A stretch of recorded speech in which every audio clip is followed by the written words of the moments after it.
Welcome back. If you're just joining in, this is the Breakfast Cafe. Sarah and I, Olumide, are still here. And this is where we discuss topical issues. Now, the topic for today is good governance in Nigeria. We can't stop talking about good governance. How citizens can demand more. We have our guest in person of Femi Adeyeye. He is a political activist joining us this morning virtually. Thank you for joining us today, Femi Adeyeye. Thank you for having me. Happy New Year. Happy New Year. We wish you a beautiful year ahead. Happy New Year. Yes. Thank you so much. Right. You know, we're just talking about good governance in Nigeria. How can citizens demand more? And we've taken a brief introduction about it. And one of the things we pointed out is for us to have good governance, citizens also have a huge role to play. Now, we'd like to ask, when we talk about citizens here, we're looking at the context of Nigerians. How can Nigerians, build a stronger culture of political accountability, even beyond the electioneering period, to ensure we have good governance?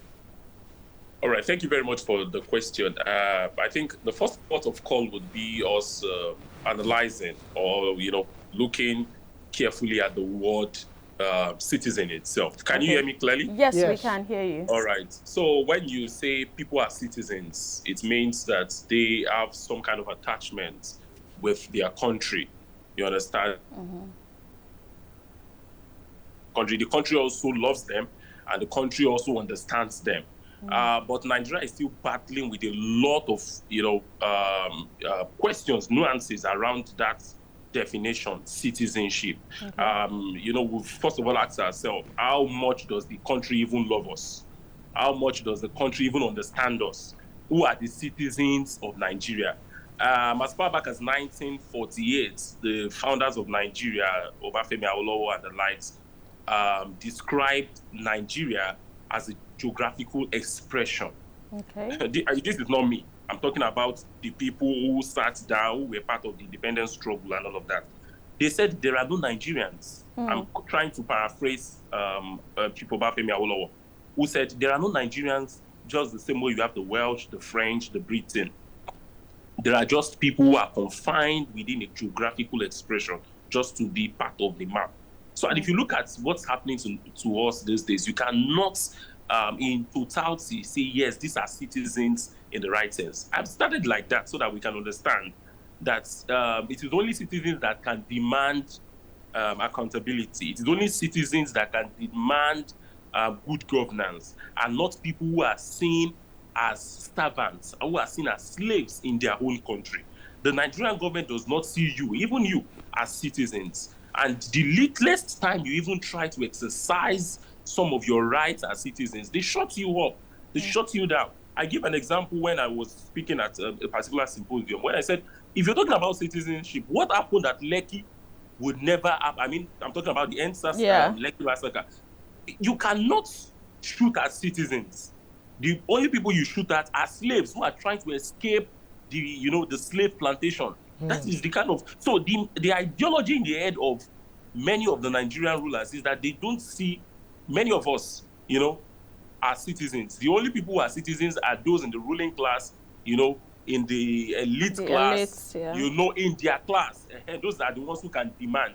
And when those ones demand, they sort them out. And whenever you see small fights around them that they just want to pick up, it is because these citizens are trying to fight for their own rights. But for the rest of us, we have been shut out of the confines, the definition of what it means to be a citizen. But to answer your question, idealistically, to say, okay, in an ideal state that we are citizens, right? It is to say that Nigerians have a role to play.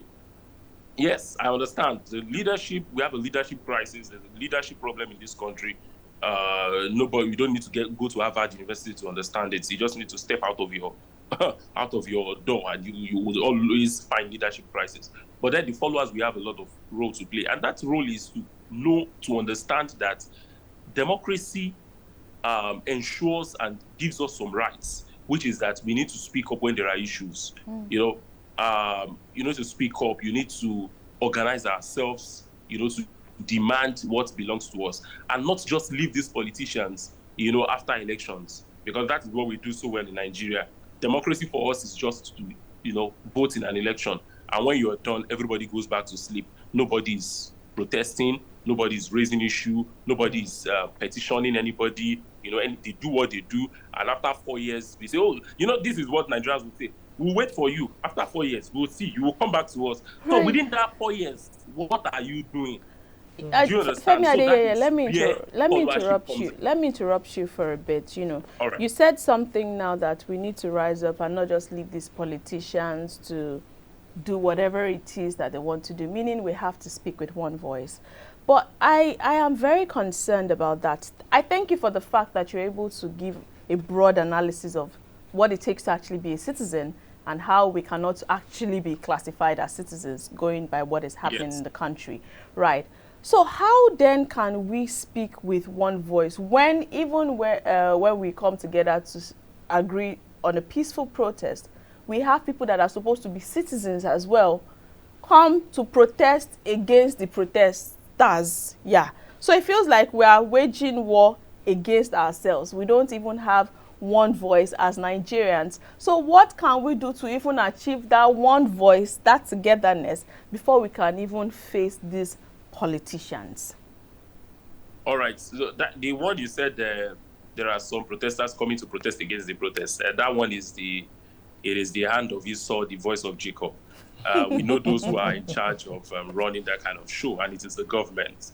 So it is this, and it is not a matter we just need to shove aside. It's a very serious matter. Yeah. The government has weaponized poverty.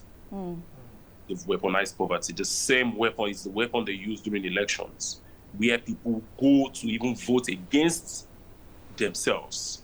The president tells you that he's going to remove subsidy. It tells you that it's going to slow down the economy. It told you that it was going to reduce the purchasing power of Nigerians, and people went to vote.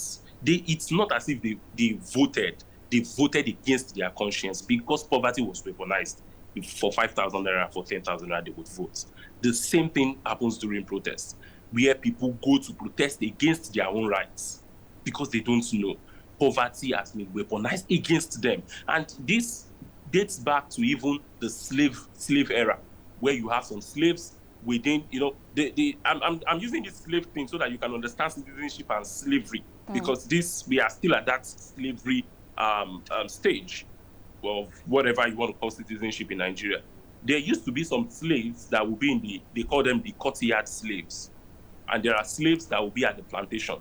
So those who are in the courts will think that they have better privilege. They feel that they are better than the other slave that is in the plantation.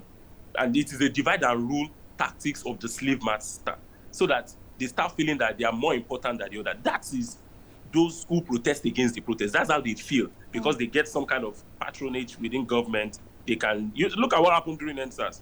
These people you're talking about who protest against the other protesters, they were brought to protest venues in SUVs. Yes, we saw it. In SUVs, they were guarded by security operatives in this country, DSS to be particular. Those in Lagos were brought with lag buses, air-conditioned buses. So it shows you that they are actually weaponizing poverty. And what we can do is to continue to do this, education that we do, to even make some of them understand that you are part of us. The fact that you are a courtyard slave does not take you away from the plantation. It does not take away the slave mantra that is over your head. Until we understand this, that is when we can speak in one voice. I won't lie to you, it's going to be a very tough job. It's going to be a very tough, work of education. It's very possible that we educate the masses of our people to be on the side, and we can all speak with one voice. All right, thank you very much. I like this, the last statement, about speaking with one voice. Now, if you look back, one of the tools or mechanism politicians that used against the people was division, trying to divide the people. In the last election, there were so many ethnic division that brought about so many phrases and all that. Lagos is no man's land, this, that. Even recently, in a particular state, I think, which you must be familiar, you should be familiar with this scenario, whereby there's a political aspirant whose wife is Igbo, and I think there were allegations that his children were also given Igbo names, and people of that state came out to attack him that he's not a true Yoruba person, he's not this, he's not that. You know, these are some of the ways that politicians try and divide the people. So my question now is, how can we ourselves unite us? Because for us to call for good governance, we have to speak with one voice, not with different voices. Okay. How can we unite ourselves beyond religion, beyond ethnicity? Yes, it is. When just the same way I said they weaponized poverty, they've also weaponized this bigotry. And to be very sincere, this thing went from, if it was on 20% before, it went to 100 during the last election. They brought the full, harmony of ethnic bigotry just out there to, to fight the people. You see, whenever politicians they've lost out of popular opinion or popular acceptance, they then resort to this ethnic division. Tell them he's not look at Gbadebo in Lagos. He said the guy is not Yoruba enough. And the person saying he's not Yoruba enough actually is from one very funny village way far from Lagos that you cannot even put in you can't even place as of now. You see, so that is what they enjoy doing. But our role is to understand that we need to educate our people. See, I cannot overemphasize this education thing, and I think that is what we're doing this morning, so that more people who listen to this would understand that the people who are stealing from Nigeria, the people who are benefiting from the plumage, who are benefiting from the exploitation, they are not divided. Money does not understand Yoruba, Igbo, Hausa. Money understand, for them, it is stealing. And when they come together to steal, they are not divisions around, oh, I am Igbo, I am Hausa. The only time you can see any fight at the National Assembly is when there is a problem in the sharing formula. Yeah. These people don't understand I'm Hausa, I'm Igbo, no. They just go for the treasury. Do you get? So why then do we, who should ask for our rights, who should demand accountability, why then are we divided across these infantile and asinine lines? For me, I feel it is not. It is a very serious work that even the media has a lot of role to play to make us understand all of these things. You would also think that the National Orientation Agency, that one would think should come into this with a very strong campaign to talk about. They are not doing anything. In fact, aside the website of the NOA that is also outdated, I don't know what exactly that agency is doing. We still spoke about the NOA few minutes ago during the newspaper review. Oh, interesting. But because I'm in spirit. Yeah, absolutely. But we've exhausted our time on this segment. But I would like to quickly ask you one question in 1 minute, just 1 minute. Now, with the new year beginning, today is the 8th already. What practical and immediate action should Nigerians take to ensure that the promises of leaders translate into measurable impact on governance? If you can answer that in less than 1 minute, I'll be grateful. All right. So it's because, first of all, it's for citizens to even understand what the problems are, to understand where we are presently, to understand that the policies of this government are not going to take us to where we are going to. They said Sunday that would be nice. It is from Saturday you would know. This policy direction of the Tinubu regime is not taking us anywhere. And it's for all of us to, first of all, accept that. We still have people who are still feeling that, maybe tomorrow there will be lights at the end of the tunnel. There's no light at the end of this tunnel.